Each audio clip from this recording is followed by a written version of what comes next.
అందరికీ నమస్కారం. చపాతీ రైస్‌లోకి ఆలు క్యాప్సికమ్ కర్రీ ఎలా చేయాలో చూద్దాం. దీనికోసం స్టవ్ మీద కడాయిలో తగినంత నూనె వేసి 1 టీ స్పూన్ జీలకర్ర, సన్నగా కట్ చేసుకున్న ఉల్లిపాయలు, పచ్చిమిర్చి, కరివేపాకు వేసి సాఫ్ట్ అయ్యేంత వరకు వేయించుకోవాలి. ఇందులో 1/2 టీ స్పూన్ అల్లం వెల్లుల్లి పేస్ట్ కూడా వేసి పచ్చివాసన పోయేంత వరకు వేయించుకోండి. ఒక బంగాళదుంప ముక్కలు కూడా వేసుకొని ఒకసారి కలిపి మూత పెట్టి 2 నిమిషాల పాటు మీడియం ఫ్లేమ్‌లో కుక్ చేశాక ఇందులో 2 టమాటాలు ఇలా ముక్కలుగా కట్ చేసుకొని యాడ్ చేసుకోండి. మూత పెట్టుకొని 2 నిమిషాలు ఉంచారంటే బాగా సాఫ్ట్ అవుతాయి.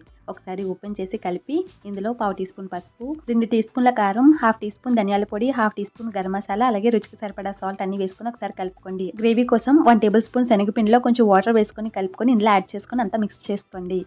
300 గ్రామ్స్ వరకు క్యాప్సికమ్ ముక్కలుగా కట్ చేసుకొని ఇందులో యాడ్ చేసి అంతా మిక్స్ చేసుకోండి. మూత పెట్టుకొని 2 నిమిషాల పాటు మీడియం ఫ్లేమ్‌లో కుక్ చేశారంటే అంత సాఫ్ట్ అవుతుంది. ఇందులో గ్రేవీ కన్సిస్టెన్సీ బట్టి వాటర్ యాడ్ చేసుకొని మూత పెట్టుకొని 2 నిమిషాల పాటు కుక్ చేసుకోండి. ఇంకంతేనండి.